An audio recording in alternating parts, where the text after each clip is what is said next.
So we have a moderately full agenda.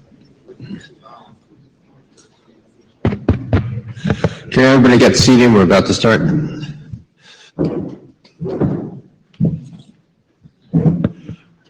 Welcome to Berlin. This is the Mpls meeting, and we're going to start off with a little bit of announcement from one of our co-chairs over here.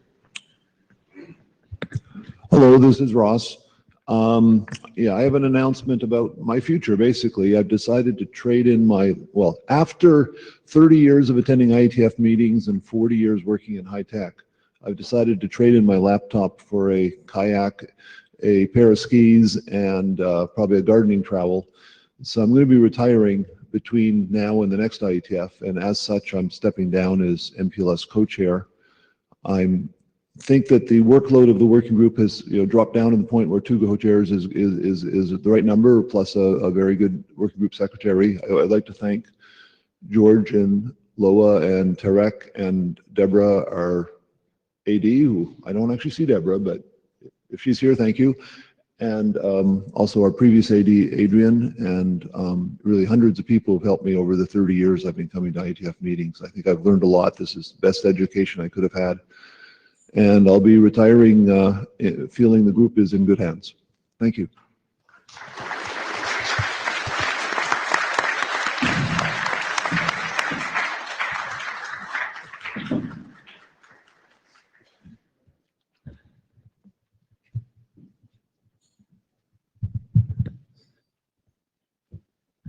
So Loa's going to do the update.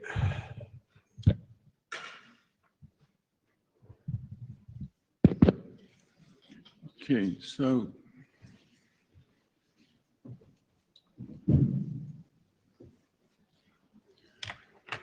as George said, this is the Mpls working group meeting in Berlin. First meeting today, and then we have a joint session on Thursday afternoon with KEYS and PCE to discuss Yang drafts and Yang models in general and coordination between the 3 groups. Here is the note. Well, if you haven't read it or if you hadn't understood it, please go and read it. It basically says that any contribution you make during an IETF meeting or on an IETF mailing list are under the rules of IPRs and patents and such things. Please go look at the RFCs 5378 and 3979.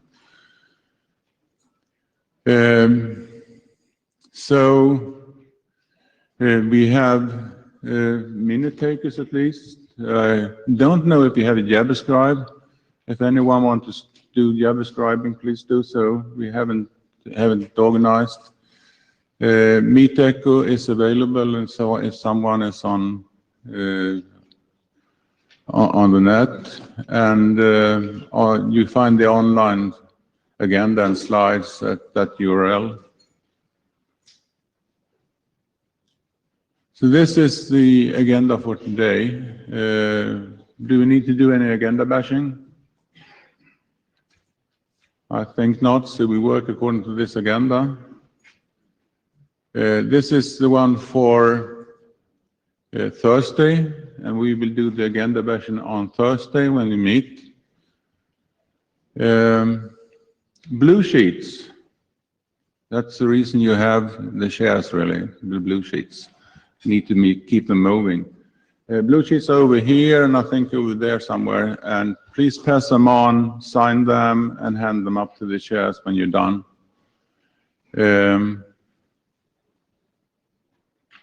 We have had a number of erratas being processed since last time. I think Deborah found the backlog, and she decided to actually go and do it. So I think most of it is done now. There are errata on RC 32 and 9, and that is held for a future update. Nothing dramatic. It's just it's kind of editorial, even though it has an implication. We have another one that has been rejected. That's on RC 5443. I think that the chairs and ADs and authors actually said that this is so unlikely, so it's not really a problem. We can look at it again if we ever do an update on this RC. We have had a number of liaisons. We have a draft that is called Temporal Hitless Enhanced Path Segment Monitoring. And that one, we decided pretty late to send a liaison to a interim meeting by a couple of study groups in questions in study group 15 in IETF. We didn't get a response from that meeting, so we thought it would take until September before we get a response when the study group meets. But IETF has actually done this by correspondence, and we have the response coming in now. It was received July 14th. It has quite a number of proposed updates. It's nothing that really change. It's a little bit more than editorial, but the huge part of it is actually editorial and clarifying text. We have sent we and the Mpls working group has sent a liaison to response on the protection work to study group 15. We also, together with a couple other working groups, IPPPM, L3SM, and Ops area, sent a liaison to MEF. This has all been discussed on the mailing list. There shouldn't be any surprises. We have received a response from on MEF on May 6th.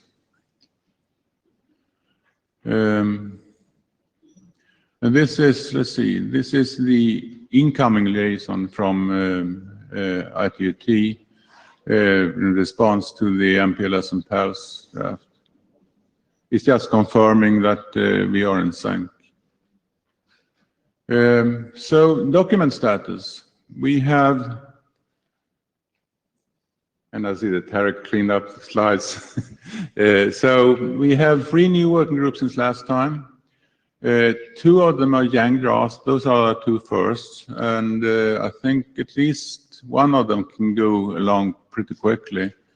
This Mpls Spring, the Mpls Spring LSP is a new working group document, and I think it needs some work before progressing.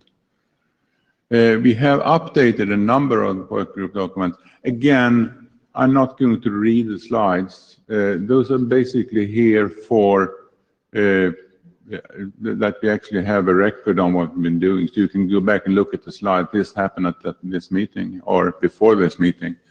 We have a document that's called Entropy LSP Ping, the first one on the list. That is publication requested. Been there for a couple of days. We have the temporal hitless PSM, the one in the middle. That is in AD watching. But since we have the response from IETF now on the liaison we sent, we can actually start progressing the draft again.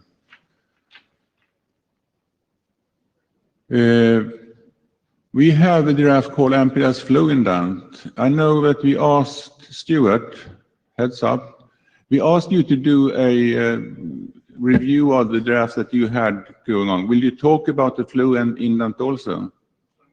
The second to last one, Yeah, okay, so great, that's not, it's not explicitly on the agenda, but it's there anyway. Okay, thanks. We have updated a couple of working group documents. The blue ones are on the agenda, so I'm not going to talk about that. We have a document called residence time. It's waiting for, actually it's waiting for me. I need to write the Shepherd write-up. Write-up is getting, they're not very complicated, but they take some time and there are lots of details that you need to check. So I need some time to do it. This is a list of documents that actually exist, but is not on the agenda today. We had a status report on some, and then they are at the end of the slides.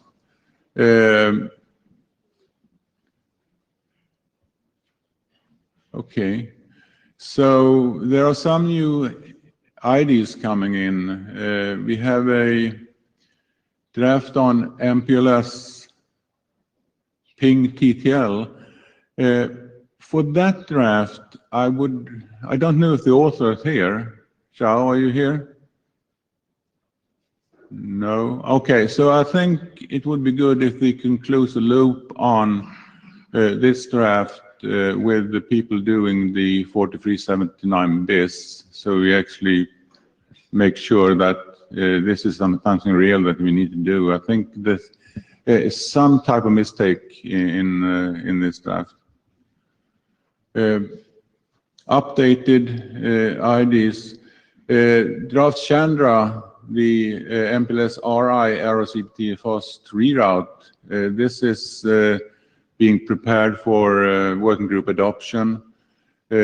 Same thing for draft Rosen. That draft is actually in Mpls art review already. Pretty much the rest of them are on the agenda. Again, a list. We have some of the Yang drafts. So if you're interested, we have a discussion going on. Actually, I'm discussing with authors of the LS Ping Yang CFG and 4379 BIS about aligning the two works. It needs to be done before we can actually progress the LSP Ping Yang model. So please talk to each other during the week. I think all of the parties are here, so it should be easy to do. The draft, the RFC for 5036 BIS is in the candidate for working group adoption. Ross, do you have any information on the state of that? I think you are the shepherd. You need a mic. Okay, okay. So, but we need to find a way of progressing that one.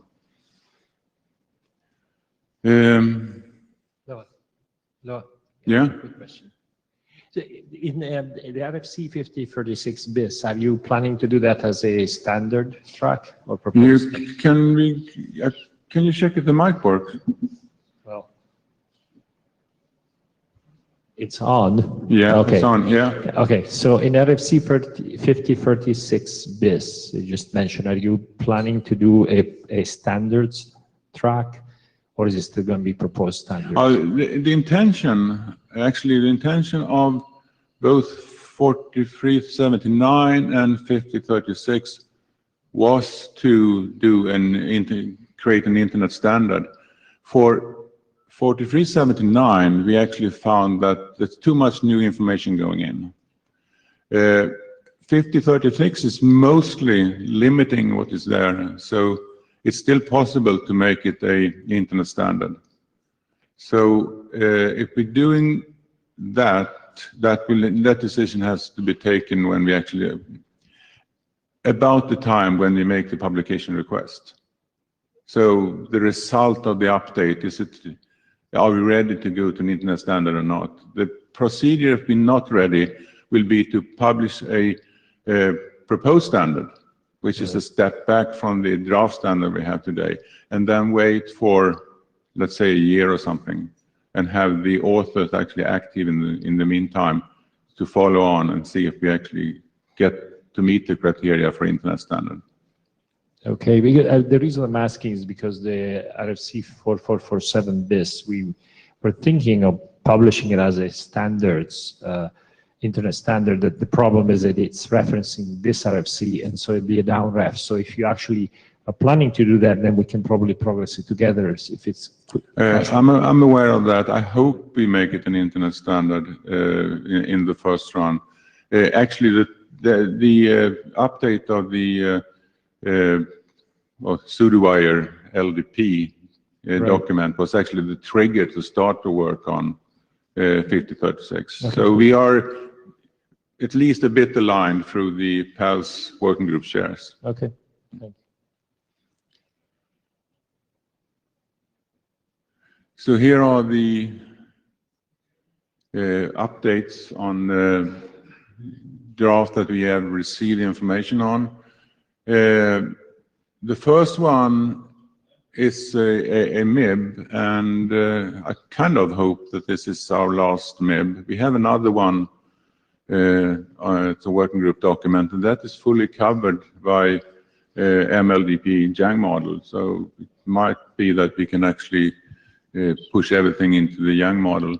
We have comments from the MIB doctor on linear protection MIB, and there will be a document uploaded, I hope, fairly soon after this meeting. On the Mpls TP APS updates, nothing has happened since last meeting, and authors are preparing to take on the work going out in this meeting.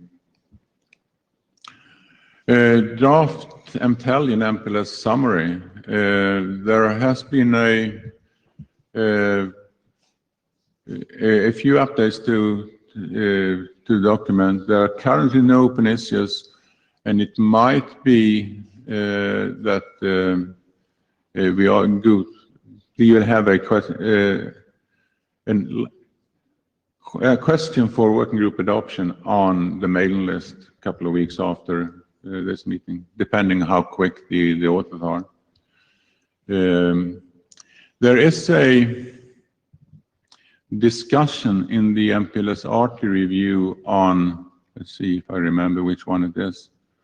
It's draft Chandra, on merging the two drafts. The authors of draft Chandra says no, it's not a perfect overlap, so two documents are motivated, and that's currently my opinion also.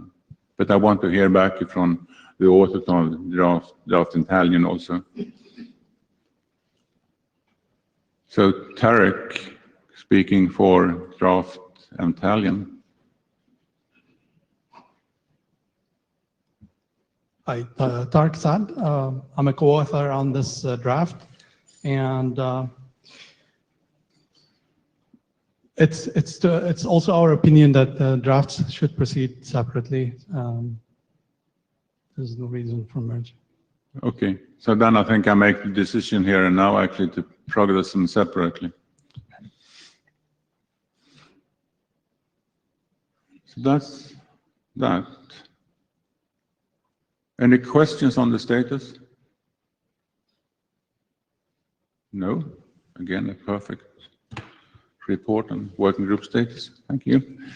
Next is Carlos.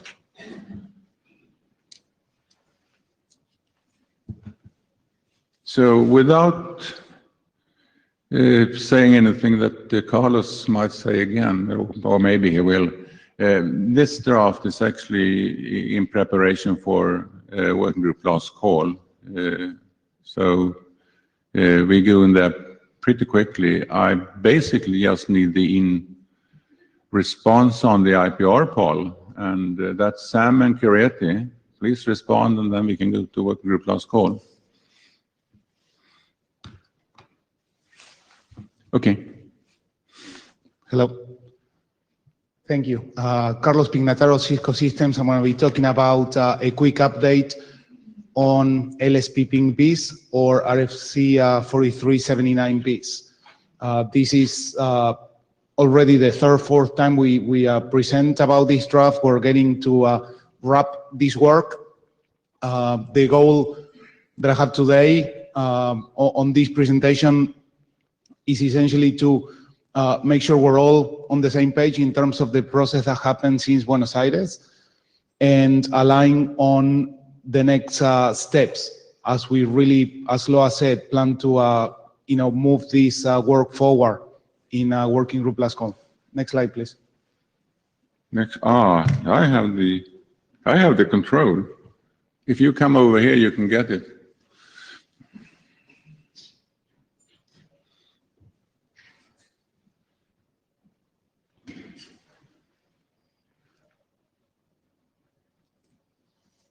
Perfect. So, resetting a little bit of recapping on the draft scope. Loa sent an email last week, I believe, to the list, very nicely summarizing what the intent is of this work. Initially we had questions about whether go to an internet standard directly with this piece.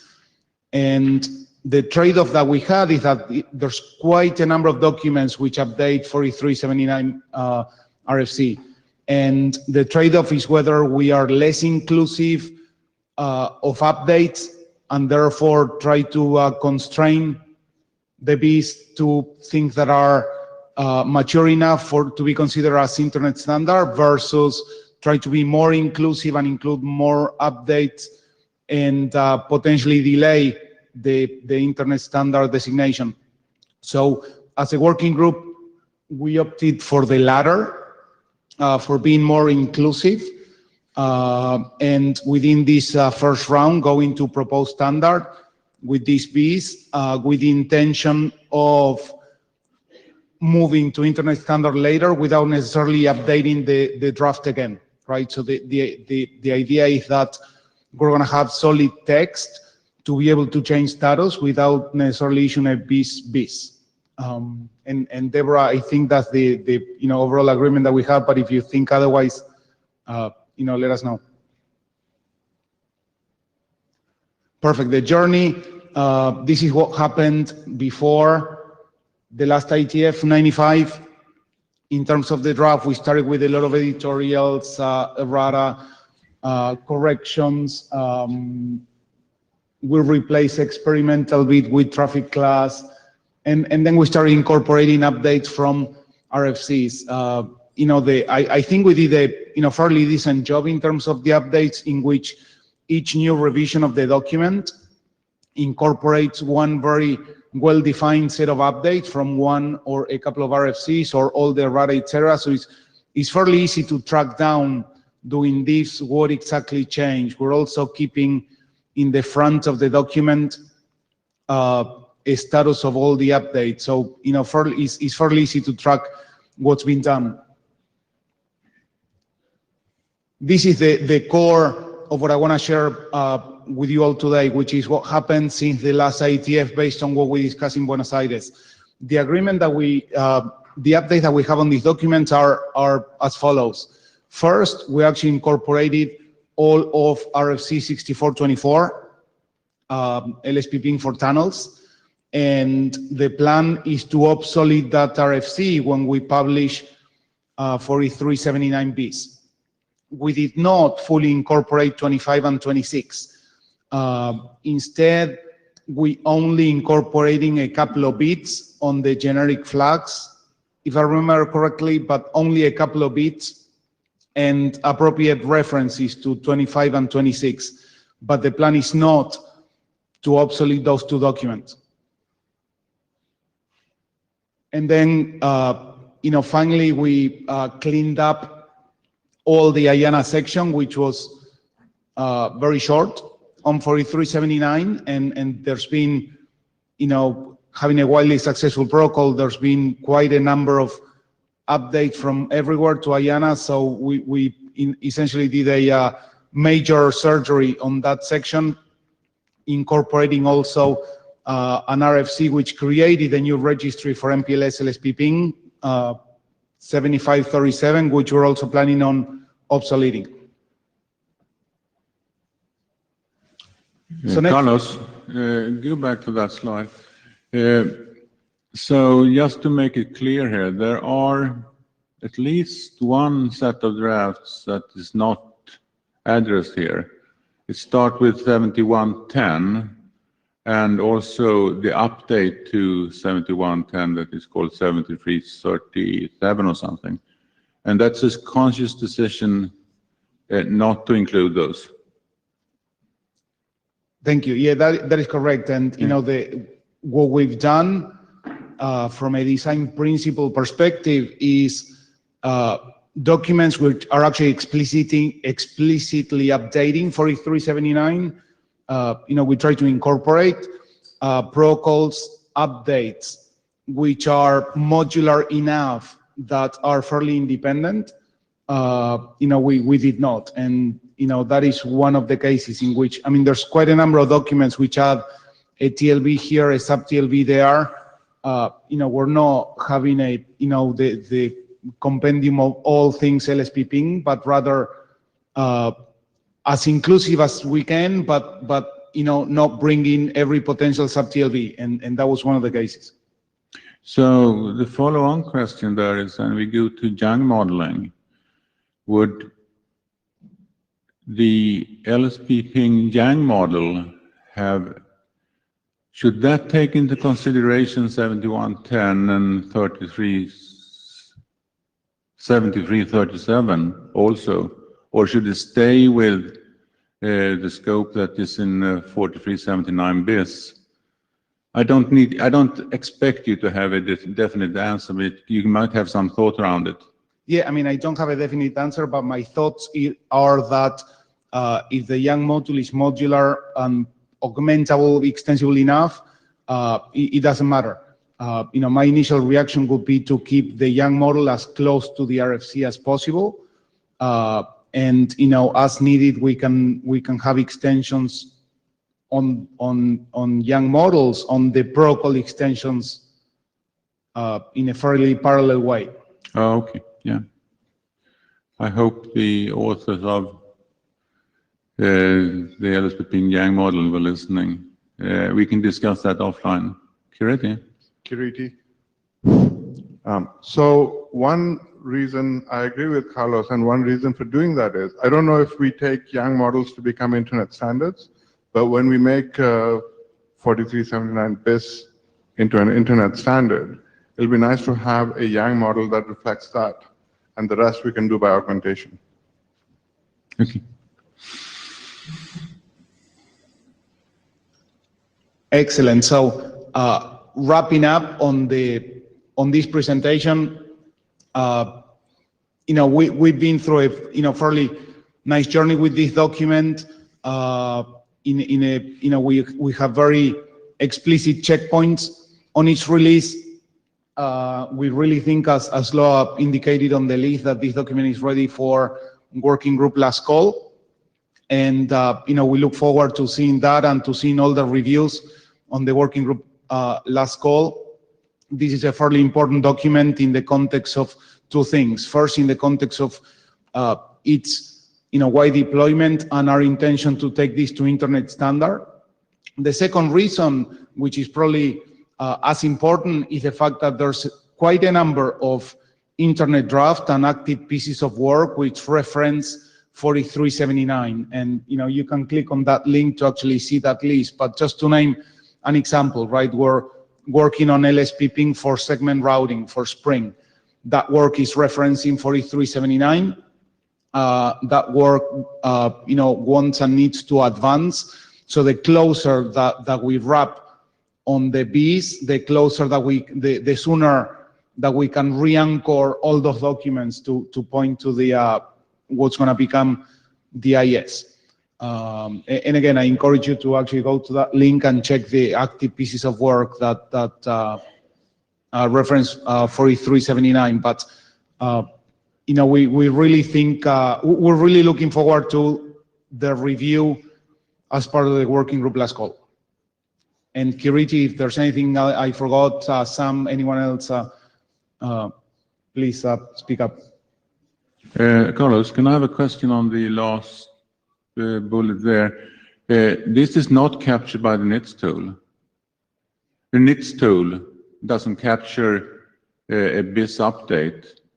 So it still looks like you are referencing an ROC that is 4379, and the BIS is not getting into the NITS tool at all. Okay, I missed that, sorry. Yeah, no, that's correct. The ID NITS is gonna flag whenever there's a reference to an old version of a draft, or if there's a reference to a draft which was published as an RFC. But it's not gonna flag this case in which we have an RFC and a BIS document in the works. It's something that I can actually, flag to Henrik and see if we wanna make a flag on the ID NITS. Yeah, we can do that, but it won't help us in this case because we need to act faster than that. So here we do it the old-fashioned way, checking that link. Yeah. So anyone that has a draft that is referencing 4379 should check very carefully if you should reference for the ID or RC 4379 BIS instead. And I will make sure that I actually get in contact with all the people that actually have references to this document in other working groups also. Okay. What I was planning on doing, just to be explicit and a little bit on the details, but whenever you send the working group last call, I was planning on forwarding that to the draft alias of all those drafts as a heads up. And if you want to do that as well, I can do it, you can do it. Yeah. Okay. Thank you. Any questions? Okay. So next up is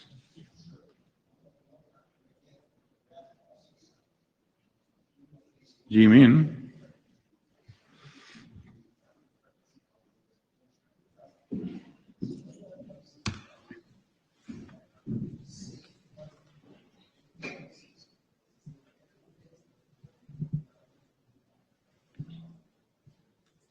So good morning. My name is Imi Shen from Juniper. I'd like to present this Mpls egress protection framework draft. So the previous version was presented in last IETF, and since then we've got a new author, co-author, and we have made some editorial changes to improve the clarity. So we'd like to encourage people to read the draft and please provide your feedback. So egress protection handles egress failures, giving a Mpls tunnel. Egress failure refers to the failure of the egress router of the tunnel. The egress failure is a two-level failure in a sense that at the transport layer, packets can no longer reach the egress router of the tunnel. Simultaneously, at the service level, packets can no longer reach the service instances hosted by the egress router. However, in today's networks, a service destination, either a CE device or a customer site, is often multi-homed. So it's possible to repair the traffic by using an alternative path around the egress failure to the service destination. So that will also make egress protection possible. Egress protection is a fast reroute mechanism for protecting Mpls tunnel and all the services carried by the tunnel against the egress failure. There are two routers involved in egress protection. The first one is the penultimate hop router of the tunnel, which acts as a PLR, point of local repair. It performs a local failure detection and also local repair. The second router is so-called a protector. It holds some backup service instances. It receives rerouted traffic from the PLR and forwards the traffic towards the ultimate service destinations. And there will be a bypass tunnel from the PRR to the protector. Egress protection is a two-level protection, transport level and the service level, corresponding to the two-level failure nature of egress failure. It is equivalent to the traditional fast reroute mechanism for transit links and routers. It actually complements the traditional fast reroute by adding support for egress router.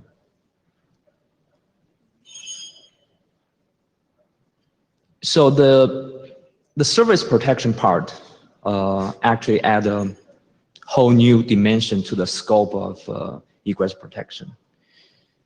In a network today, you may have different types of services transported over different type of tunnels, and you can map service to tunnels in any manner, right, by using some policies. So when we consider egress protection, it would be not very useful if we come up with different solutions on a per service type basis or per tunnel type or tunnel protocol basis. Because in that case, you would have a mixture of solutions. It would be very complex and challenging to implement, provision, and manage. So one of the main goals of this draft is to come up with a unified framework and a common architecture with a holistic approach that can serve all combinations of services and tunnels. We also like to minimize the complexity of the framework and its impact on the existing network technologies. We would like the framework to work seamlessly with the traditional fast reroute. We like to avoid any extensions for tunnel protocols. We do expect some service extensions for service protocols, but in this draft, we will only provide guidelines and expect the details of those service protocol extensions to be addressed by separate drafts. Now we dive a little bit into the details. So in egress protection, there will be a PRR, which is the penultimate hop router of the transport tunnel. It pre-established a bypass tunnel to the protector. The bypass tunnel has to use UHP. And then there's a protector which holds some backup service instances. It points the bypass tunnel to a special label table called protection label table. And in that label table is corresponding to the label space of the protected egress router. The protector installs service labels that it learns from the protected egress router. And it sets the next hop for each label based on its own connectivity to the service destination. And then the protection is achieved by the PRR detecting the egress failure, the PRR rerouting the packets to the protector through the bypass tunnel. And finally, the protector forwarding the packets to the ultimate service destination by based on lookups in the protection label table. Some key building blocks in egress protection. The first one, we introduced a so-called protected egress, the notion of protected egress, which is a virtual node consisting of the egress router and the protector. And then for each protected egress, we assign a unique context ID, which is basically IP address. And for every piece of egress protection information we advertise or signal, we attach the context ID to the information. And based on this context ID, different routers in the network coordinate and pull piece it together to set up egress protection. And of course, on the protector, you got to have the capability of performing context-based label switching.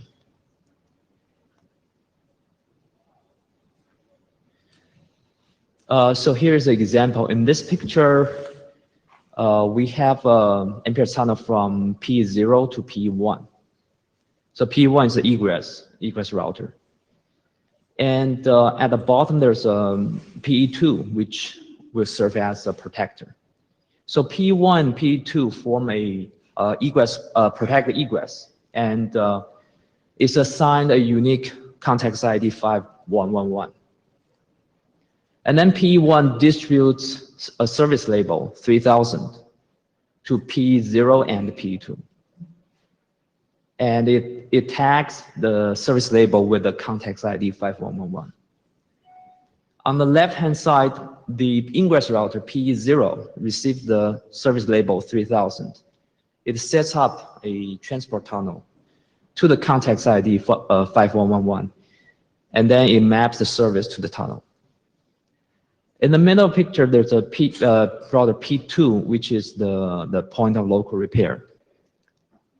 And for label 100, which is the incoming label of the tunnel, the transport tunnel, it has two next hops. The prime next hop is a pop and sent to PE1.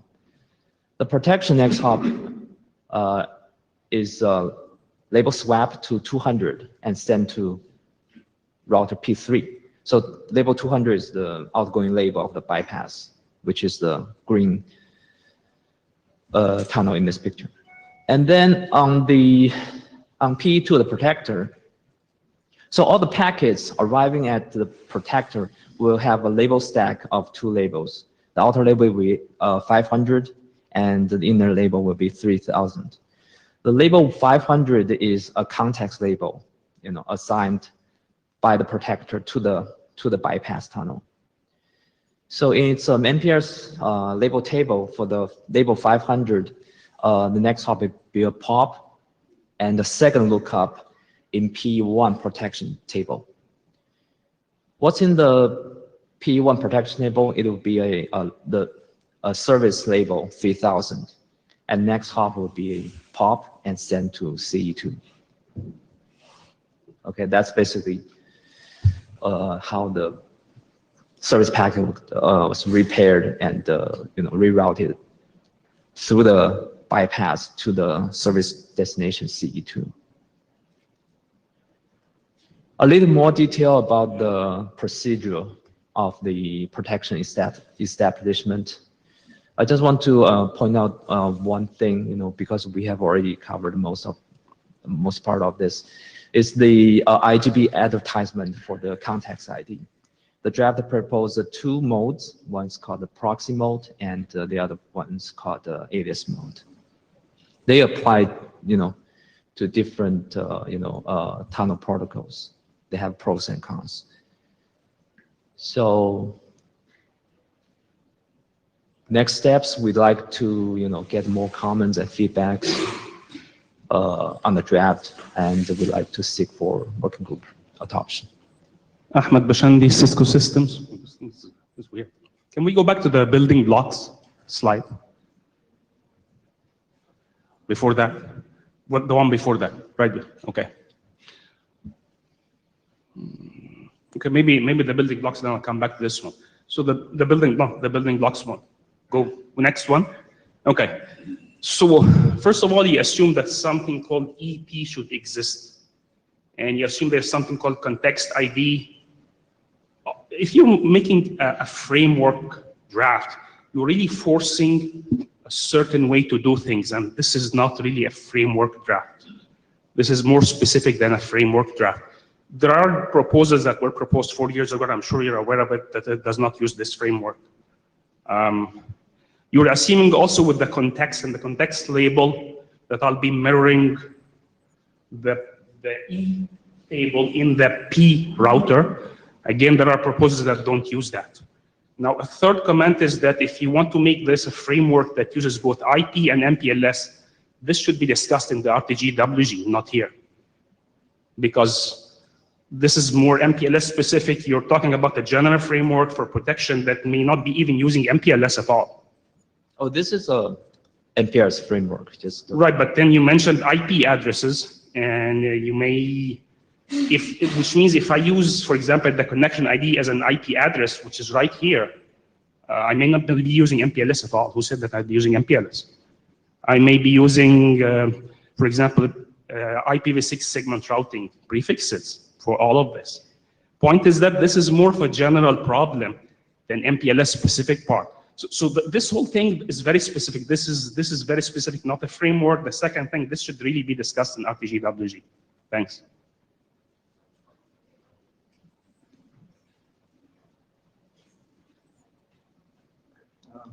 Hannes Gredler, I do not concur to the previous speaker. This is very MPLS specific.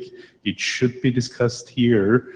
And just because we are using something that looks like an IP address for identifying something that is a forwarding equivalence class doesn't mean we should move things in RTWG. Thank you. I disagree with discussing a general purpose problem of protection against egress node failure. And this is more of a general routing problem, not a forwarding plane or transport layer problem. it's trying to say also same problem, MPLS problem in the MPLS scope, just like we have done with the traditional fast reroute for transit link and transit node. Kiriti Compiler. So I agree with Hannes. I think this might be a general problem, but we're looking at an MPLS solution. And essentially, you're looking at services that are typically signaled with MPLS and paths that are signaled with MPLS. And the context ID is just, as Hannes said, it's a fact. So if anybody wants a general solution, they can write a draft and submit it to RTG-WG.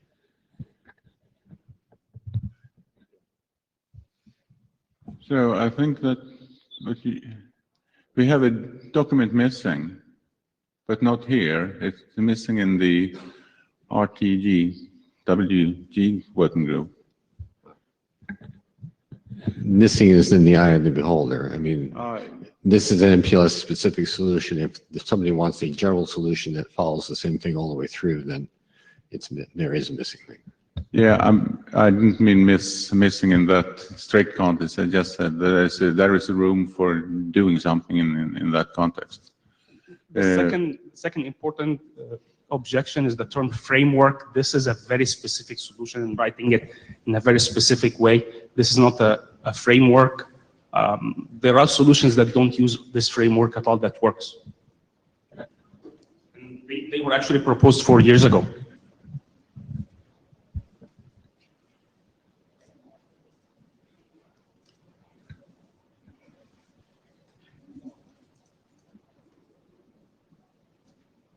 Okay, further questions? So, do I actually understand you correctly if you actually say that we should rename the draft? Yeah. Framework means this is basically what everybody should be fitting inside. And frankly, I don't think so. I mean, there are proposals that don't use all of this. So I will, Kiriti Compel again. The framework here is if you have services, more than any particular service, if you have services that are signaled by a router, an egress router, but it has a protection, which is a different router, and the receiver of the service is dual home to both of them. Today, MPLS doesn't solve this very well. So this is a framework for multiple types of protection. It could be L2 or L3. It could be pseudo-wires. It could be VPNs. And from that point of view, it's a framework. It's not a framework that solves world hunger, but if it is, take that to RTG-WG. I have a question on that last statement. I'd rather see the problem that we have a framework here, but it's kind of we kind of have an impact from a perceived solution that actually shines through and actually gets visible in the framework. And I think that's the point you made, that that shouldn't be done. You can define your framework, and then you can start design solution based on that framework. Okay. Here it's kind of a mix, and that's that's how I see the comment. Yeah. Right. This is the approach, holistic approach that we think would accommodate all types of services and protocols. And based on this, I think individual service, can. Oh, sorry. So as a holistic approach, we are bringing up here. Based on this framework, different type of service could, So first of all, look at the line after you, and then I think this is a pretty good discussion to take to the list, and I think everyone here is actually. Anyone that has an opinion here actually need to participate in what you really need to do. If we want to have a framework, it should be a pure framework. If we want to have a solution, then it should be a solution. So, yeah, Adrian Farrell. I really, can we avoid getting hung up on the definition of a framework? We have a draft here that provides some background, some construct, some architecture, and drives towards a solution that is MPLS specific. And if you can't do that here, then what is the point of this working group? Well, no. The question is that if framework is still the proper name, and I think we should have that discussion on the list. One last comment. I'm talking specifically about L2 VPN, L3 VPN, MPLS driven services. Even if we confine this framework to these services, still there are solutions that are outside this framework and do not use these constructs. Well, there was one that was published 4 years ago, just expired. So, okay. Thank you. We are out of time here. So please take this discussion to the list. I'm looking forward to it.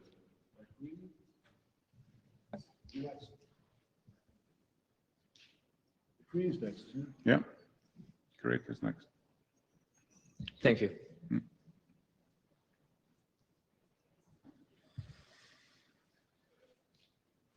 It's not possible to have published something 4 years ago and have it just expire. Hi.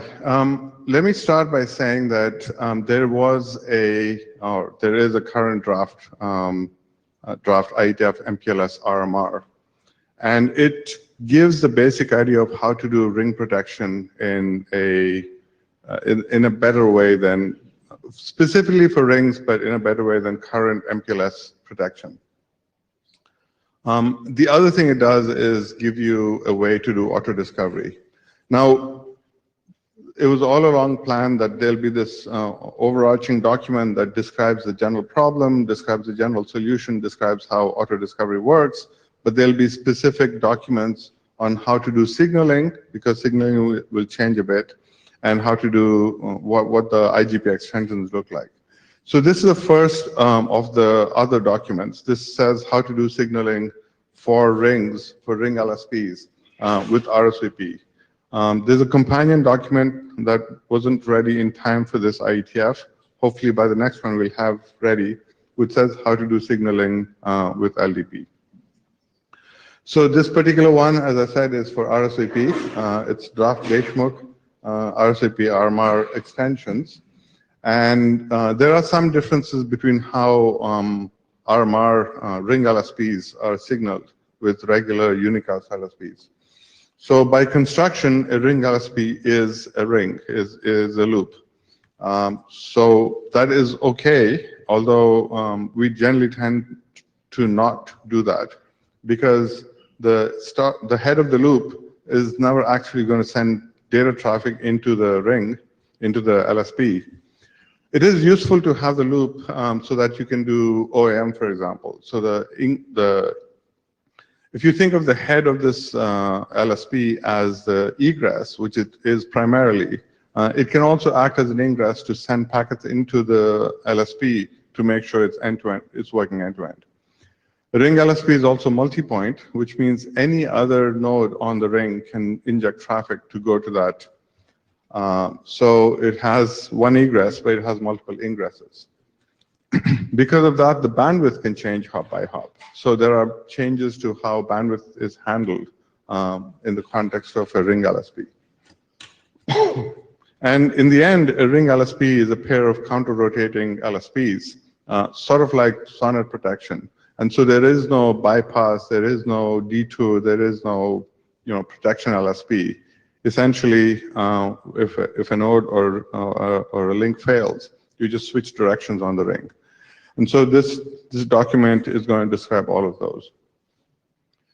There's one change in format, which is the session object changes, to say that instead of having a unicast point-to-point LSP, instead of having a multi-point LSP, here we actually have a ring LSP.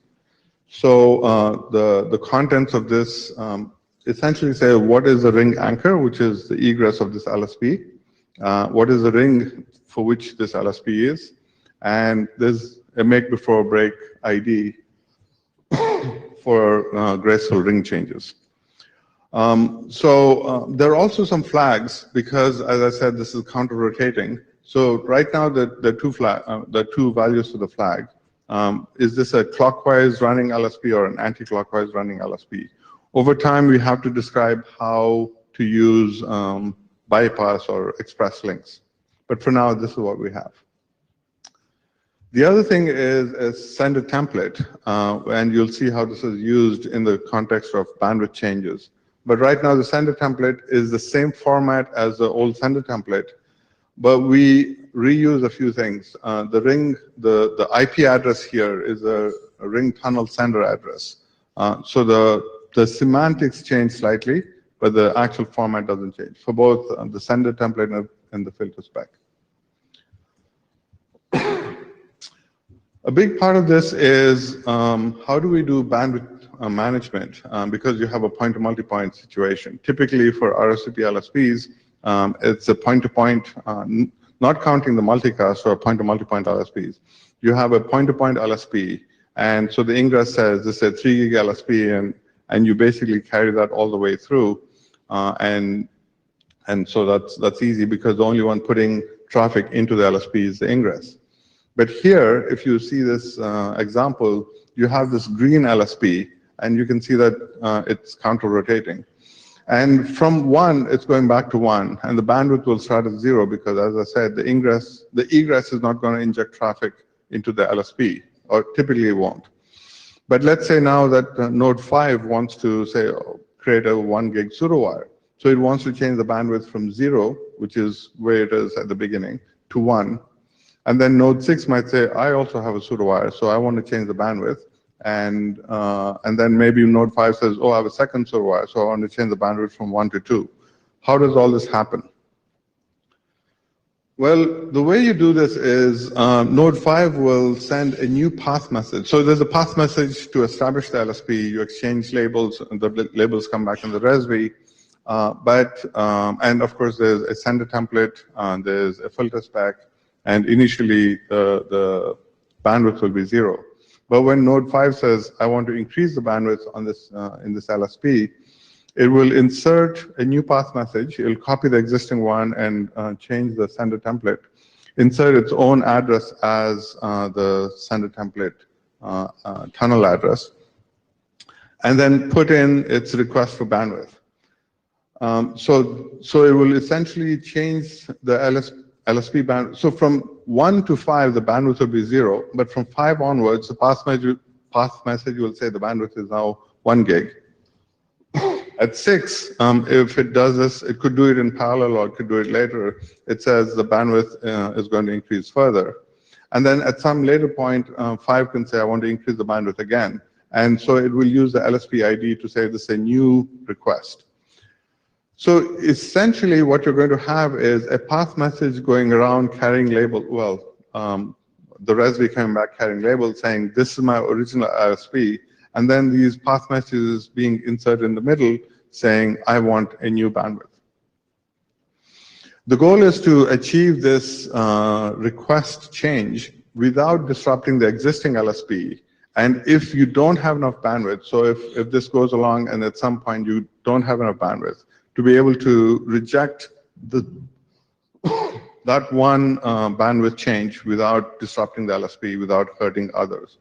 So if you go back to this example, if 6 says, I want to go from 2 gig to 3 gig, and there isn't enough bandwidth for that, 5's 2 gig, 2 pseudo wires should be able to continue without having any disruption.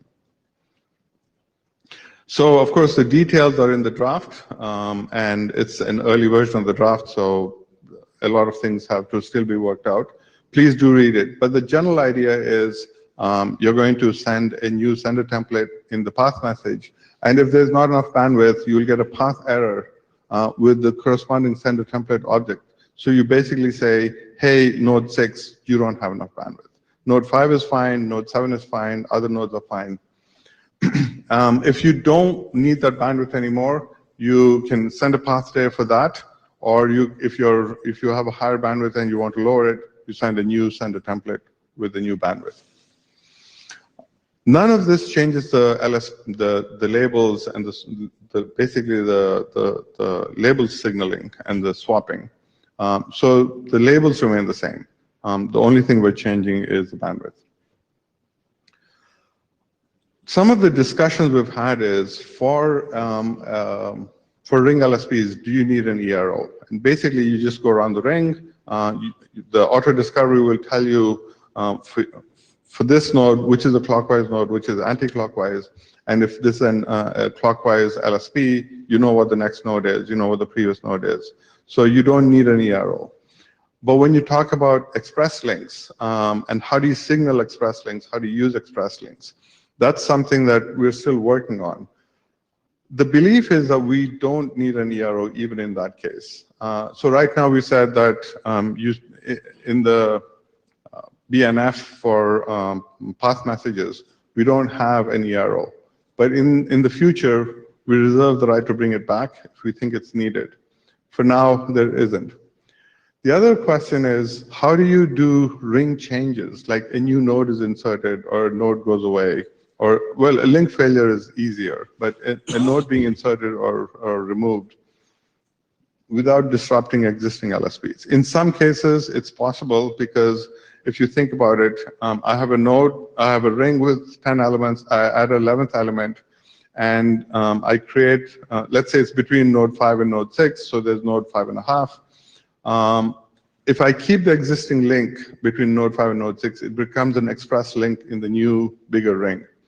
So can I keep things going while I introduce this new node? And then re-signal a few things and then incorporate the new node and the new links. So this again, actively being discussed. But if you guys have thoughts on this, please bring it to the list. So as I said, this is what we're thinking, and our initial thoughts on how to signal ring LSPs using RSVP. Some of the differences between regular LSPs and ring LSPs, and especially the idea of a multi-point LSP and the idea of a smooth bandwidth changes in the ring without disrupting existing traffic. Kirete, I might have missed something, but when you talk about ring changes, exactly what are you kind of implying?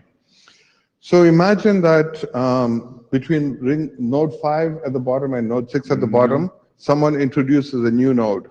And in talking to access providers, this does happen fairly often, not daily, but maybe once every couple of months.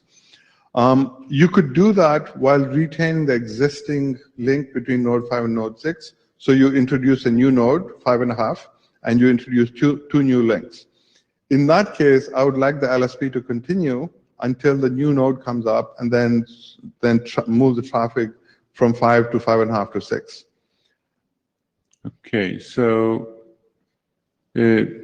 number of nodes are one type of change.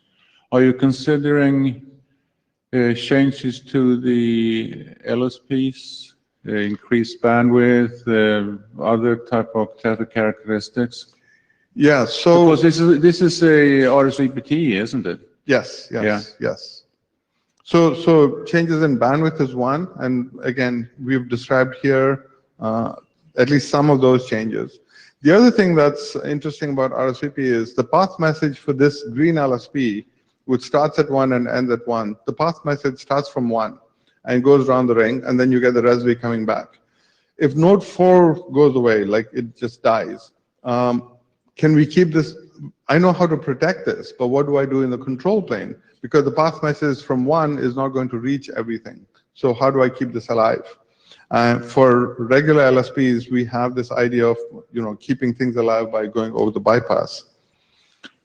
The question here is, how does the control plane stay alive? But if node 4 dies, the idea of a ring is that you actually have at the nodes you number 1, 2, 3, 4, whatever to 10. Yeah. Or there are places that you actually tend to drop traffic, isn't it? So if you lose node 4, you actually also lose the possibility to drop traffic at node 4, and it's no longer the same ring. True, but if node 3 was sending traffic to node 1, for some reason it wanted to go the long way, it could just say, I'll turn around and send the traffic the short way. If node 5 is sending traffic, it can turn around and continue that. But for node 5 to send traffic, it's going in a direction where the path message was coming from 1 and no longer will be coming. But so can I keep that alive? That's how you protect traffic on the ring. Yes. Yeah, but the ring, if you drop a node, it's actually changing, I shouldn't say topology, but it's pretty close to change topology, isn't it? It is. It's no longer ring. Yeah. So you need to repair the ring more than just protecting the traffic. Yes. So you need to build a new ring, don't you? In some cases, yes. In some cases, that there won't be a new ring, so you'll have this broken ring for a while, and I want LSPs to continue. So the question, the data plane protection of traffic, I think I know how to do. The question is what happens in the control plane. Now, Karidi, you're just starting to move into the time for your next talk, so just you can use your time the way you want between these two talks. Sure. I think this is a discussion that should be done on the mailing list. But again, we want to put this out so people can start thinking about it. People can throw things at us because we're changing RSVP. People are already going to throw things at me. Go ahead. Julien Maric. I'm a bit puzzled about the relationship between your always management mechanism and the reservation styles from LSVPT, the filter mode, and so on. How do you combine them, or do you just ignore them and focus on this new make before break mechanism, ignoring the existing features? Please repeat. You want me to just say it again, sorry. I was wondering about the combination of this with reservation styles in RSVPT, fixed filter, shelf filter, and so on. You'd have to ask an RSVP guy. So you can ask, where's Ravi? You can ask Ravi offline, or you can ask Abhishek. Understand your time concern. Go back. So Greg, very quickly. So I understand that you're trying to keep the ring, at least for the control plane, intact, rather than follow their, for example, Ethernet ring protection method, which specifically defines, configures where the ring is disconnected. So to avoid the loop. Well, first of all, we don't worry about loops here because we have a TTL. The second thing is, if node 4 dies, the path message that was coming from node 1, going through node 4, going to back to node 1, and the RESV coming back, created the LSP going clockwise. Now node 4 is no longer there. Node 5 has to say, I'm going to keep this alive because I can send traffic from 5 to 1, from 6 to 1, from 7 to 1. So I don't want to lose that ability even though the ring is now impaired. So that's the question. How do you keep that alive? So do you allow intermediate nodes to start or to continue a ring LSP? That is the basic thing. And you mentioned the scenario when you are inserting a new node or removing a node, which is a controlled function. So do you envision having some force switchover on your LSPs, or you want to repair your LSPs on the fly? On the fly, preferably. But again, this is open to discussion. Okay. Question, clarification, Grady, this is Eric Gray. The question is, did I actually hear you say that you don't have to worry about loops because we have TTL? You did. You did. Yeah, and I was about to speak to that as well. Because in a small ring, if you set the TTL to 256 and you go around and just decrement it by 4 every time you go around, it's going to go around a whole lot of times, and you're going to overload your network, and you're having congestion. If you set the TTL to 256, you're fine because it won't go anywhere. Yes, that's a good if. But we had this discussion. I do want to switch gears because Ross is looking daggers at me. But we can do this on the list.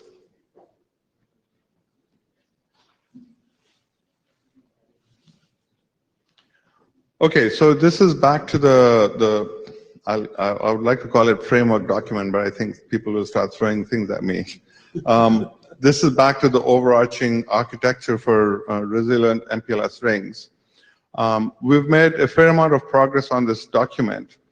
So there are 2 points that we've been discussing internally, and I want to bring it to the group's attention and have your feedback. One is about how you encode the TLVs for auto-discovery, and the other thing is what else can we auto-discover. So there are 2 types of auto-discovery TLVs. One is a node TLV that says, I'm a part of the ring. Please join me. Let's create the whole ring and let's figure out, who's clockwise, who's anti-clockwise, and so on. And the other is specific to a link. For example, what OM do I run on this link? So in general, these TLVs have a part that is informational, saying either what my capabilities are or something. And then there are also parts that are decisions. So when you have made a choice, for example, part of auto-discovery is to elect a master. So you might have a tie-breaking value that allows people to control who's the master. But at the end, someone is the master for the ring, and then there's a part that says, I am the master. So the node TLV has what OM is supported by this node. So is it EFM, CFM, or BFD? What are the signaling protocols that I use? And then mastership value, which is for tie breaking. And the decisions are, once the election is done, I am the master, and everyone else says, okay, he's the master. And similarly for link TLVs, you have to say this link is a clockwise link, this link is an anti-clockwise link, this is an express link, and also specifically on this link, I and my partner on the other side of the link have agreed to use BFD, for example. So the question is, where should we put these? And initially I was thinking of putting the link TLVs in the TE-TLV and the node TLVs as a new type. But we want to use LDP signaling as well here because you don't always care about bandwidth. So as I said, we will have a draft that says how to use LDP for signaling this. So if we want to do that, it might be nicer just to put a new TLV, which is not tied to TE, because LDP typically doesn't look at that. So the current thinking after doing this a few times is to have a TLV that's independent of the TE TLVs, and also to merge the node TLV and the link TLV so that space is better used. We are more space efficient. And this is especially for ISS. So because a TLV can be at most 255 bytes, and a PDU can only be 1500 bytes, and you can only have so many of them, 255 of them or so on. I know there are extensions that you can do other things with them, but in order to use that space efficiently, merging the TLVs might be the right thing. So that's one direction of thinking, and the current draft reflects some of it, but the next version of the draft will gel that thought, unless people chime in on the list and guide my thinking. The other thing is these 5 minutes. Oh, that's plenty of time. Thank you. Okay. So the other thing is these rings are typically in access and sometimes in aggregation, and you have mobile backhaul happening there, and soon the world will be all mobile and there won't be any fixed, well, no, I won't go that far.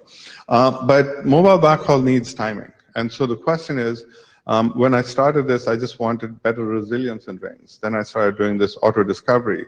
And I said, okay, we can exchange capabilities. I can do BFT, you can do BFT, so let's use BFT and not have configuration for that. The question is, can I do the same with timing? And can I say, hey, I'm a grandmaster clock, and if you want to connect to me and get timing signals from me, you can do that. And so I just threw that in. I am right now talking to people who actually know something about timing, to see how much of this we can do automatically. I think that would be a nice thing to do, especially considering that these are access rings. Again, if you know timing and you have thoughts about how to auto-discover this, what aspects can be done, what is harder, I'm happy to have your discussion. In the next version of the draft, we'll have more details. I will say a few things. One is I would like to have IP-based, not Ethernet-based. The second thing is I would like it to be every hop is a boundary clock. So you have a grandmaster, you have boundary clocks all the way, because otherwise you can't do phase. And I'm just repeating what someone told me because I don't know anything about timing. So again, if you have thoughts about this, and maybe Chris does, please take them to the list. But we have 3 microseconds precisely, plus or minus 15 nanoseconds. So go for it. Okay, I can imagine with the timing that I don't think it's a very good idea to link it to the ring architecture, because the first person who doesn't have a ring architecture isn't using this but wants to do the timing, then we need to put this somewhere else. So that seems like a... And if you want to have bypass links and timing, it really gets messy. Okay, all right. Greg? Greg Mirsky. One, I think that would required for clock synchronization distribution is to have a bidirectional co-routed path. Do you say I mean, do you mean symmetric or bidirectional co-routed? Because basically, when you're doing, especially transparent clock support, that's where you need to have that their physical links and nodes that you traverse are the same in both directions. That helps you to calculate the round trip. Otherwise, it's asymmetrical, and you cannot really have a good consideration for the propagation delay. Good point, but I think at least where I'm going with this is I don't want to do everything possible. I want to have every hop be a boundary clock, in which case co-routing is what? We are going over the same link. But if it gets, if it's multiple hops, then you have to worry about, are you taking the ring links or are you taking an express link and stuff like that. So again, I don't know if that's too restrictive, but I think that's where I'm going. For the level of accuracy you're looking for, Stuart Bryant, for the level of accuracy you're looking for here, Karita, you really have to make sure that effectively the radar which is used to transfer the time is as close to perfect as you can get it. And I really would suggest that you decouple the timing problem from your other topology problem, because they are 2 different domains. Okay. Thanks. Okay. Greg is next. Greg.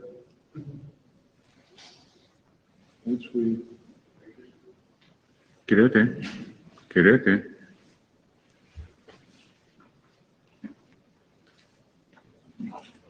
Okay, this is one of the rare occasions when the same draft will be presented in three working groups, Mpls, BES, and BFD, because we as authors thought that what we want to bring to discussion as an interest for all three groups. Greg, in addition to that, this was actually discussed by the working group chair of the three working groups. So the main presentation on this will be in BFD on Friday, and the other two should be shorter and more crisp. Yeah, right. Okay, you may recall that there was effort to solve this problem, but there was probably not enough interest, and the draft expired, so we started looking at it with some fresh eye, and I think that there is a different technical proposal being now as a foundation of this solution. The specifics of uniqueness of EVPN is that you have two different classes of traffic. You have point-to-point, and you have then broadcast unknown unicast, BUM traffic, and then being transported over different types of LSPs. And we're trying to address in a way that from encapsulation in the BFD perspective, it will be more or less seamless, despite the difference in what LSP being used. So in unicast, you can have point-to-point LSP or multi-point-to-point LSP, and for the multicast and the BUM, you can use point-to-multipoint or multipoint-to-multipoint.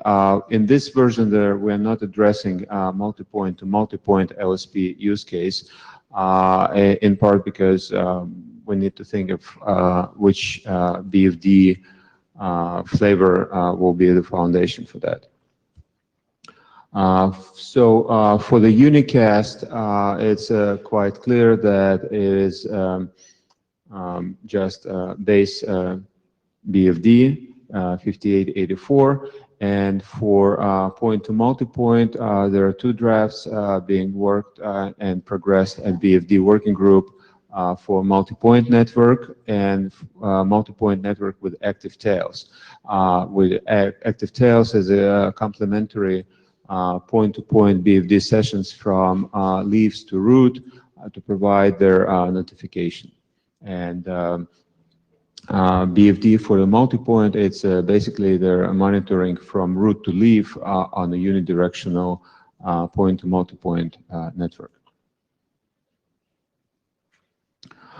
ECMP, there is no guarantee. As usually BFD provides you with a continuity check, and at the same time, yes, there is a possible to have multiple BFD sessions between endpoints.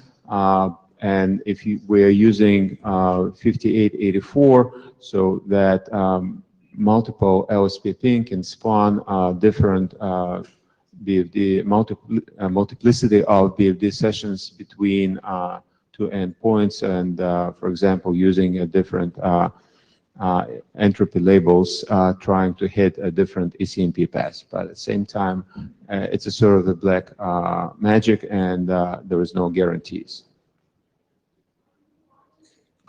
So the BFD for EVPN, the packet format originally was planned as this, but what we found that there is ambiguity of what we're trying to monitor.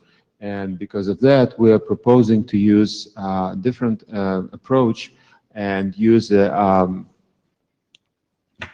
new ACH tunnel and have their target identified in a TLV. So this can help to monitor EVPN MAC. And for the BUM traffic, inclusive multicast TLV in a different associated channel to be monitored. There is existing work being done in NVO3 group for BFD in VXLAN, where we try to use IP encapsulation of BFD, and there was an extensive discussion of what exactly the VNI we are monitoring, what exactly we're monitoring. And it might be interesting to discuss and consider to use this ACH-based encapsulation for BFD and then have VNI information in a TLV, so which basically will result in another ACH tunnel to being defined for BFD over VXLAN. So the next step that we're proposing is to have a discussion on this alternative encapsulation. Yes, one of the drawbacks of our proposal is that IP encapsulation BFD is not really applicable here. So we're suggesting to use only ACH encapsulation.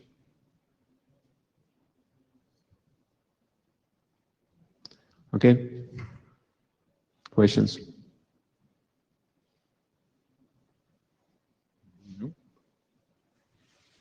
Can I check on how many actually read the draft? There are a few. Okay, that's probably why we have very few questions. Please read during the week and actually show up on Friday and put the questions there. Yeah, there will be another presentation in BESS, but as was suggested, because there's a lot of interest, well, a lot of substance here is BFD related, so the BFD will be on Friday. All right, thank you. So where are we now? Stuart, you were next. And now it's Stuart's show for 4 drops. Huh? Yeah. So it's this way. Right. So this talk is going to talk about all 5 of the drafts that are in the synonymous flow label set. And what I wanted to do this morning was to essentially restart the project after a pause for a little while for various personal reasons.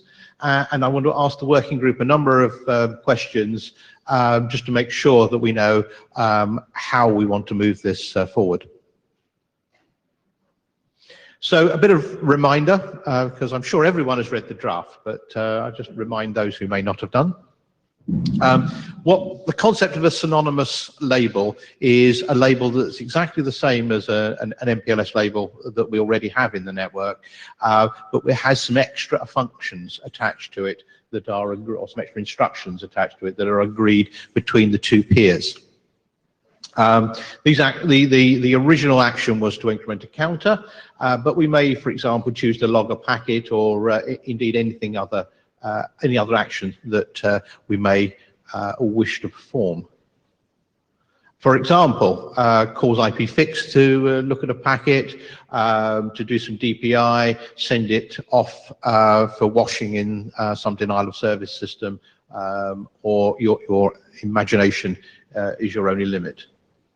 And if you're a reminder of one of the instances of this, what we have is the LSP delivery label, then we have the application label, which might, for example, a VPN label or a pseudowire label, and in the SFL instance of it, we attach this different meaning to it. So it looks exactly like the standard stack with some extra semantics added.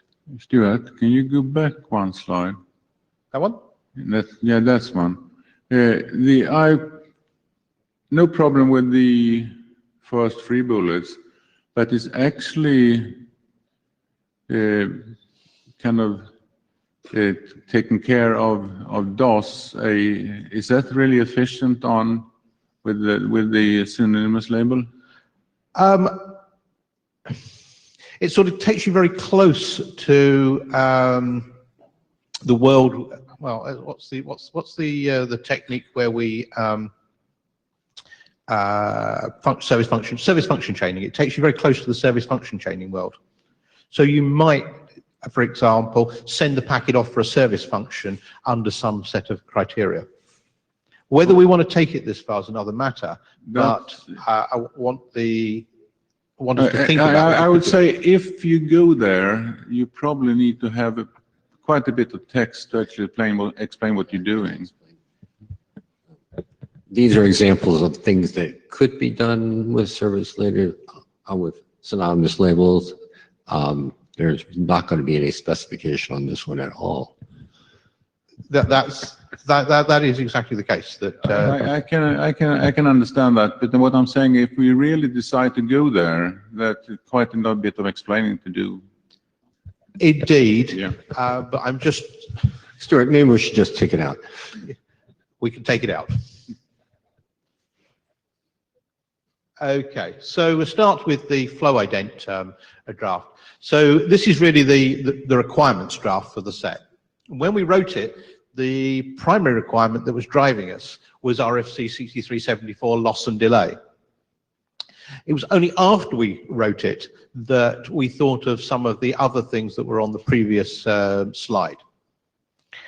Also, when we, so the first thing we got to understand is, do we want to add any text around other applications, and do other applications change those requirements, or do we want to just confine this to to OAM measurements, loss and delay? And that's a question I'd like some feedback on, either here or on another occasion.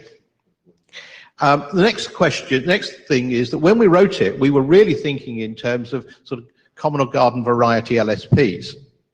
However, there is a question as to whether things like segment routed LSPs and LSPs under faster repair are a case that we also need to think about, because they have a different context in that the label may be understood by more than one person, either by more than one element, either by exchange of explicit information or by implication.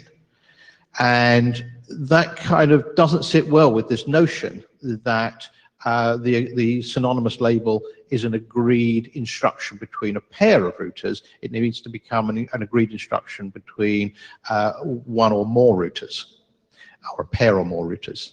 So I don't know whether we need to make this work for segment routing, but I think if we do, then we need to think a bit harder about the label sharing, in particular the control protocol. And again, I'd like some feedback, or I could just say this is all for further study.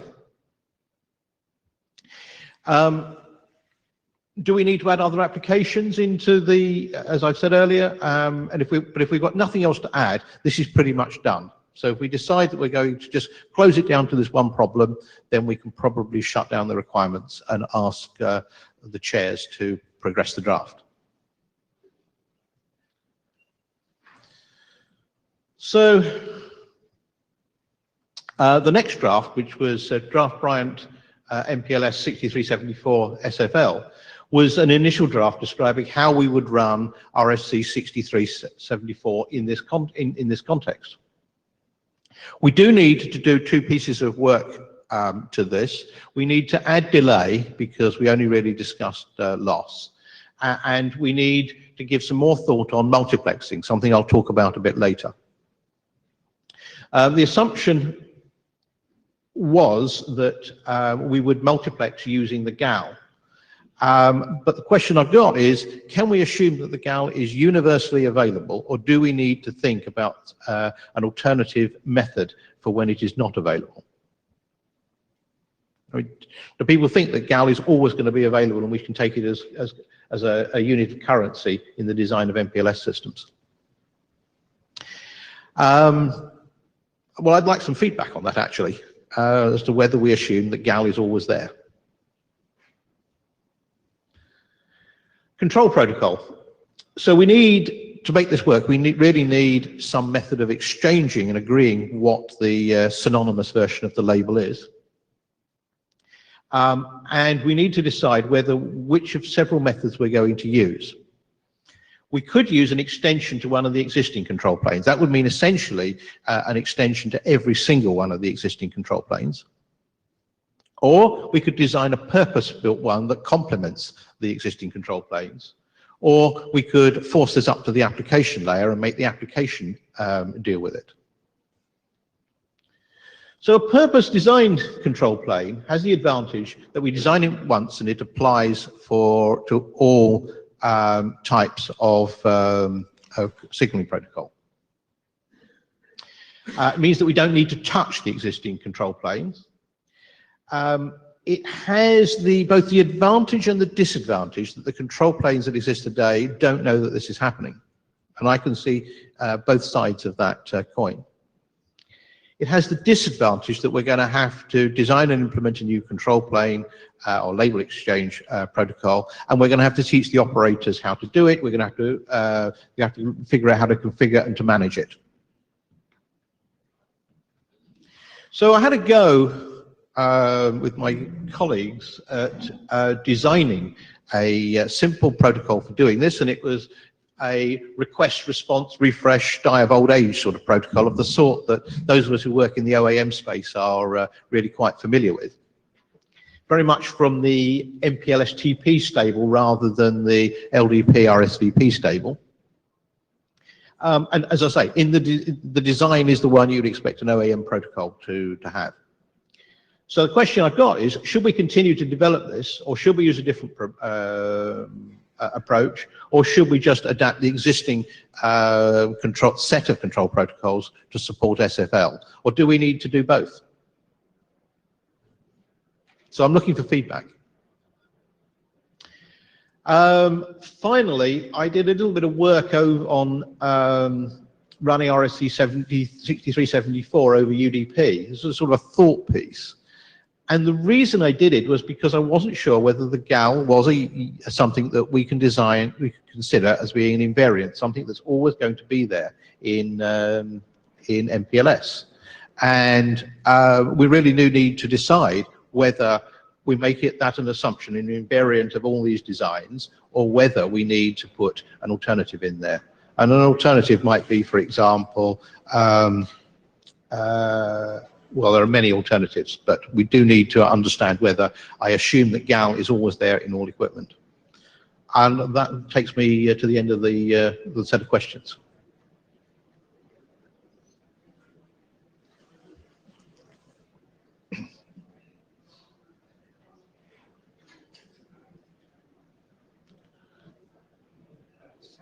Eric Gray again. Stuart, in reading this, I was confused because my intuitive understanding of the concept of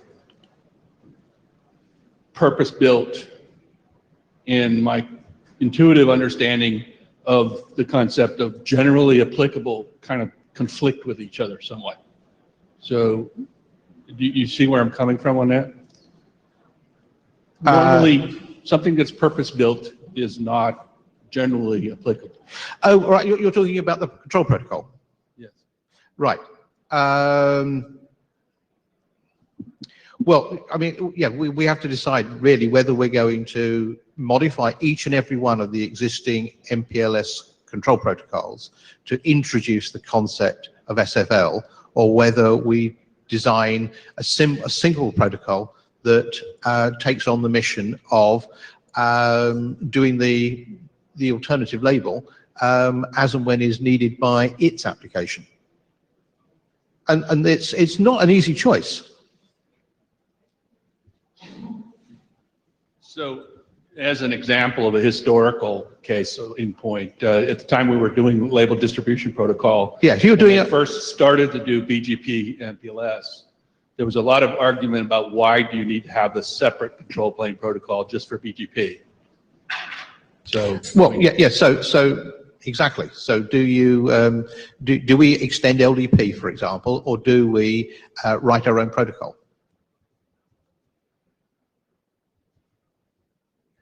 And I guess I'm getting the impression we should just finish the drafts and then force the working group to discuss this by asking for a last call. Yeah.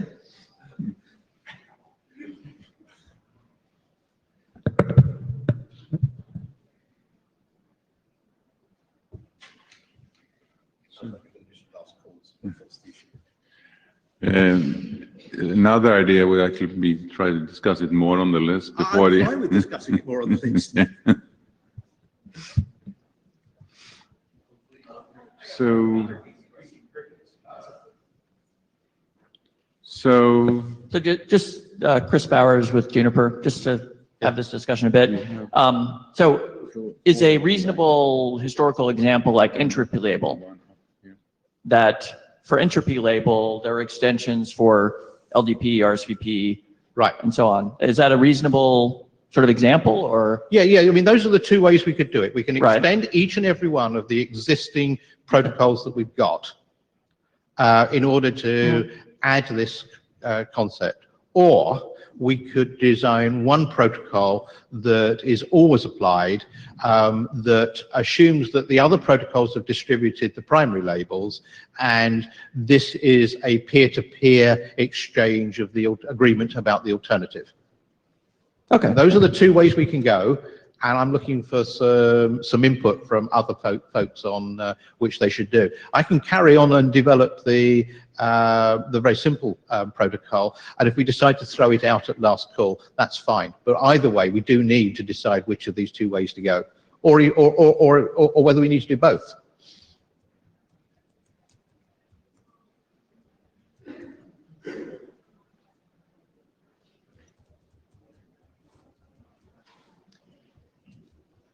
Okay. Hello, my name is Raik Leibniz. I work for Deutsche Telekom. Sorry? Closer to mic. Better now? Yeah.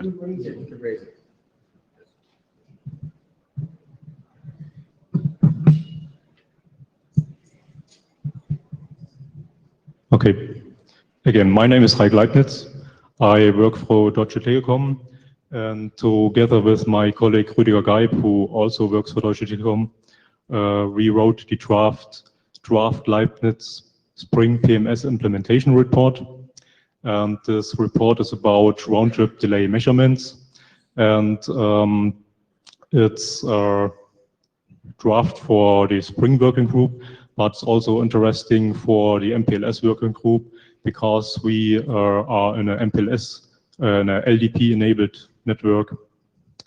So what we see here is a little network. We use the segment routing function, and we could stack labels in both way that we can steer the packets in every path we want into the network. And we can see here we start at the PMS, that is the MPLS path monitoring system, and we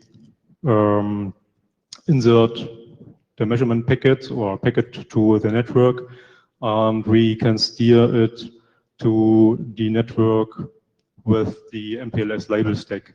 So we have here a packet with the label stack 20, 25, 24. 24 is the top label, and the packet goes to this label edge router, and then to the next, and to the next, and back to the PMS. And what we measured also was the timestamps when the packet leave and when the packet received again at the PMS. And with this technique, we measured the round-trip delay time. Okay, next slide, please.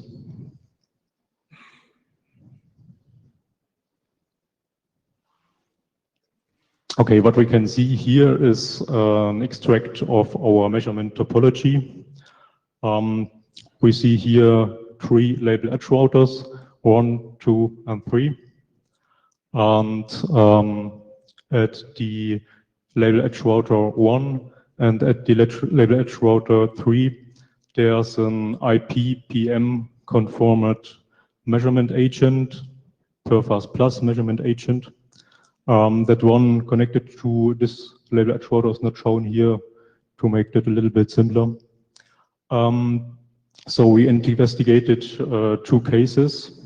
The first case, we compared the round-trip delay time between Perfast agent 1, 3. The round-trip delay time we compared with the round-trip delay time from the PMS sent over layer 3 back to the PMS. And the second case we investigated was the measurement of the round-trip delay time between layer 2 and layer 3. So we measured this round-trip delay time over two ways. The first way we measured is PMS, layer 1, layer 2, layer 3, back to layer 2, layer 1, and the PMS. And we subtract the round-trip delay time from the PMS to layer 2. And so we had this round-trip delay time. And we also measured the round-trip delay time over the other way, from PMS over layer 1 to layer 3 to layer 2, back to layer 3, layer 1, and the PMS, and also subtract the round-trip delay time between PMS and layer 2. And so we had the second round-trip delay time between layer 2 and layer 3.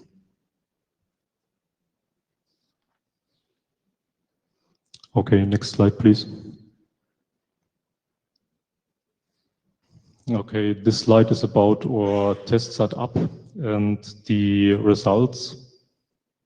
So we measured in that way that every 10 seconds measurement packet was sent out of the PMS, and 10 packets were calculated, or 10 values were calculated to one mean value.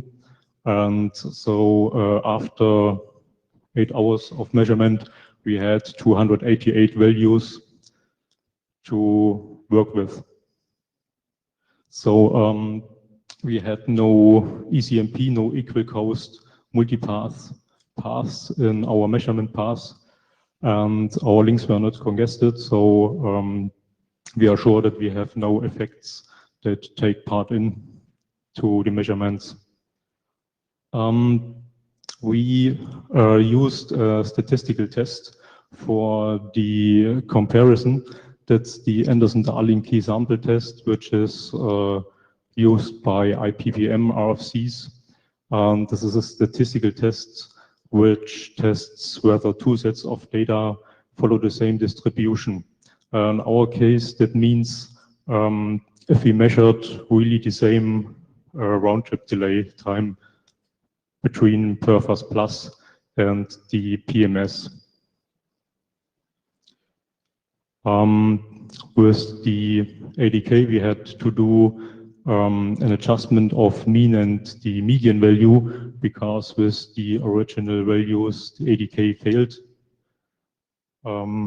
The value is or was too high, and so we did the adjustment of mean and median. That means that we subtract the constant value from all data of the set of data, so that the mean and or the median of both sets of data were the same. And this is allowed because we aim in investigating the precision and not the accuracy.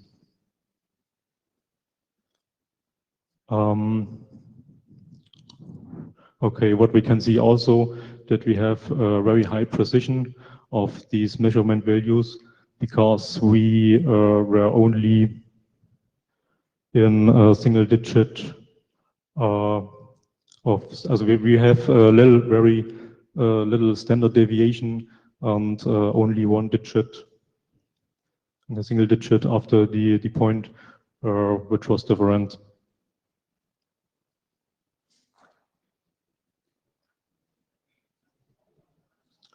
Okay, then we could go to the last slide, please. That's the next one. Okay, yes, we are in an LDP-enabled network, so that's maybe interesting for this working group.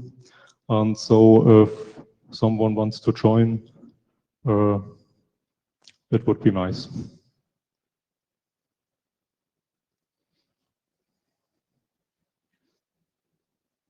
Ahmed Bashandi, Cisco Systems. Just have a basic question. It seems like you are specifically targeting LDP networks, even though I think you're measuring a forwarding plane characteristic, which is the Yes, we are on a forwarding plane. I forgot to say that we also need management plane access to every router to read out the labels. Right. So just a proposal. Did you try to use the segment routing control plane to measure? You should get the same exact result, whether using segment routing control plane or LDP or even anything else. I mean, in theory, even if you use RSVP, you should get the same result. I'm not an RSVP expert, but certainly LDP and segment routing, you should get the same results. If you have an LSP, you have an LSP. It didn't matter how you signal it. Jelenko, sorry, I have not managed to read the draft, but I have a question. So looks like you don't have any Ether channel or something like that in the past, right? No. And you just consider it as a fundamental limitation of this approach, or you have any idea how you can deal with it if you have chance that your packet is sent over various layer 2 links belonging to same LSP? Sorry, could you make this microphone a little bit louder? I think it's... Okay, so my question is, if you have Ether channel, like you have more than, you have link aggregation on the path, right? You do not know which of physical link your packet has taken. No. We could only measure, or we could only stick the MPLS labels, and every label is possible, but if their Ethernet channel has only one label, then we could only measure over the Ether channel, yeah. Yeah, and this is a problem, right? So I'm just curious if you have any idea what we can do with it. Because if you started measuring latency, there is no guarantee that all members of the band have the same latency. So it would affect your measurement. Okay, Rüdiger can give a little statement to this. Could you switch to the slide before this one? Well, we found some interesting differences in our measurements, because you could see that there is one link which we had two ways of calculating the delay difference, and it was quite stable, some microseconds apart. So we started to investigate that. What you see here is we performed measurements simply by varying the destination address of the MPLS ping message, and we had constant delay differences. So there are differences which you could read on the delay only by varying addresses. So you have possibilities. You don't know which link you take, but you have possibilities to at least measure it. And the other thing is, in Deutsche Telekom, we use ECMP, and we do not do link aggregation in our backbone. And we can detect anything and everything with this system which uses ECMP, because it supports RFC 4379. Thank you. So going to the link aggregation question, so there is a draft that's in last call that will allow you to direct traffic through a specific member of the lag. It uses segment routing rather than LDP, because I do not think LDP has provisions for labels per layer 2 member. But segment routing, if you use segment routing is a control plane, there are provisions to direct traffic to a particular member, and hence you can enhance this mechanism to measure link aggregation as well as ECMP. You can direct traffic to a particular member of a layer 3 ECMP. Okay. Greg Mirsky, Ericsson. Actually, if we're talking about lag, I can point to the latest revision of IEEE 802, I think 1IX, that has a conversation-sensitive extension, and you can pin specific flow to the particular constituent, which gives you absolutely deterministic way of where you're crossing. And it can be bidirectional, which is additional advantage. So you can do whatever you want, but you do it on Ethernet level. Everything else is a black magic.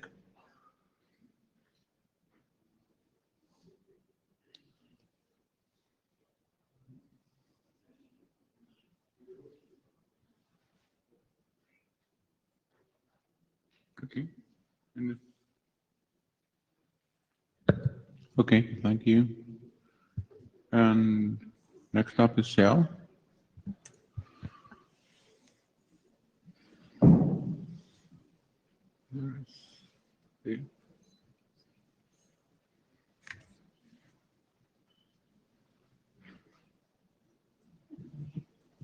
Hello, everyone. I'm Xiaohu from Huawei.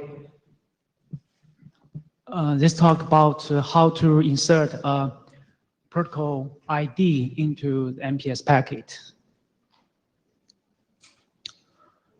As we know, the MPS label stack has no explicit protocol ID to indicate the type of MPS payload. Therefore, this draft proposed a mechanism to insert a protocol ID within the MPS packet, which is useful for any new encapsulation handlers which may have a chance to be encapsulated further with an MPS handler. With this explicit protocol ID, there's no need for any new encapsulation handler to deal with the first nibble issue individually.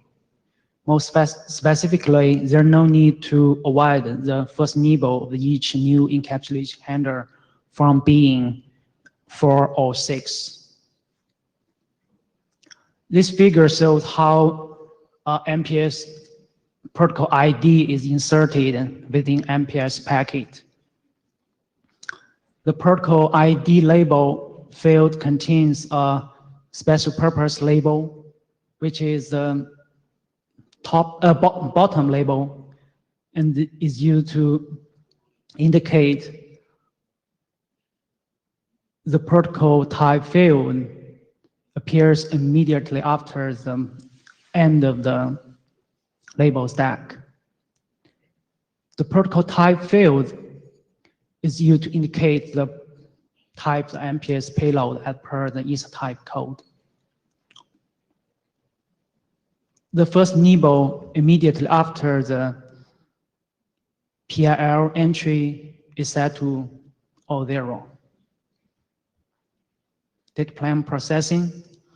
If a egress is capable of processing the PIL and the protocol type field contained in an MPS packet, it should advertise this capability where a certain signaling. The egress LSR must be prepared to deal with the packet with the both fields and those without them. If a egress LSR indicate that can process the protocol type field and the PIL, an ingress LSR can choose whether or not to insert the PIL and the prototype field. The ingress LSR must not insert the PIL and the prototype field unless the egress has indicated it can process them. There are no special requirement on the transit LSR. Of course, if transit LSR could recognize this field, they could do some value-added processing on the packet, such as payload inspection. I know this is a very old topic which has been mentioned many times before, But there are several current encapsulated handlers, such as beer handler and network service handler, however, encountered this first nibble issue. And any new encapsulation handlers that will come later will encounter the same issue as well. So I wonder whether the first nibble issue associated with MPS be addressed by the MPS forever, instead of leaving this issue to any new encapsulated handler which may have chance to be encapsulated with MPS handler. Comment? So, as you said, this has been discussed a number of times. It actually was discussed very early in MPLS, and we actually decided not to have a payload indicator at that time. You have something that looks like a solution here. So I think we should start discussing whether or not we want to include a payload indicator, and then discuss the solution after. You demonstrate that there are a possible solution, that's fine. Yeah. But we need to make it a overall decision whether we want a payload indication or not. Okay. Any further questions?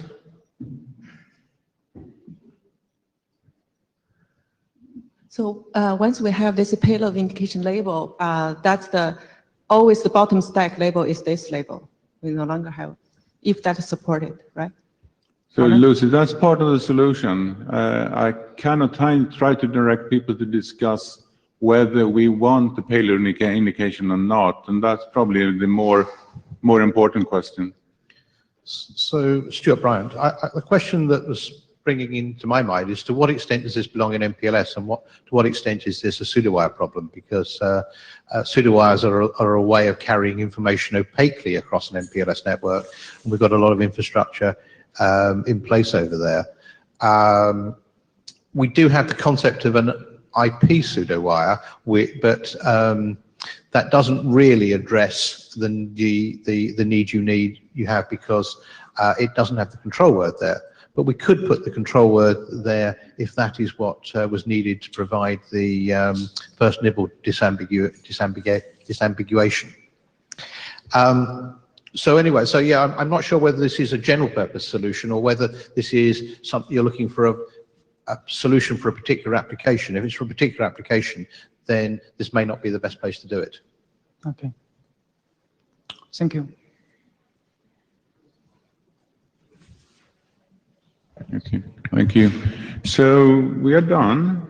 We are done a bit early.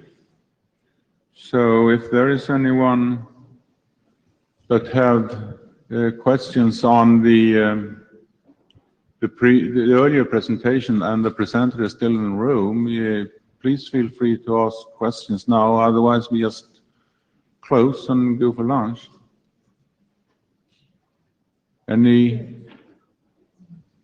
Anyone that want to return to one of the earlier topics?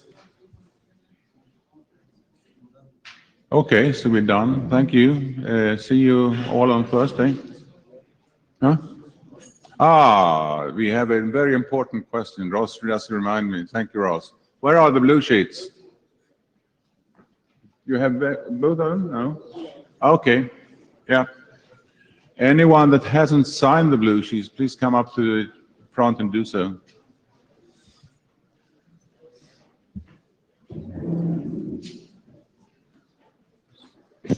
Too much time for Stuart. It was too much time for Stuart. He made it much. No.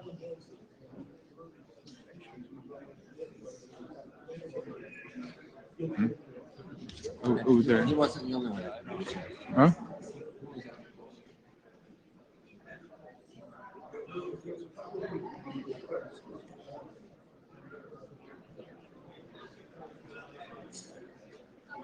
So Jimin was running over.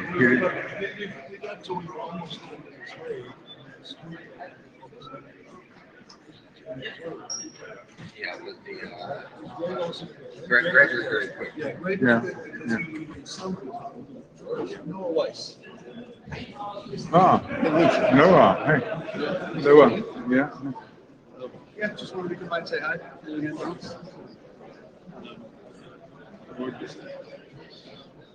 So I'm happy to make 12. After that, we want.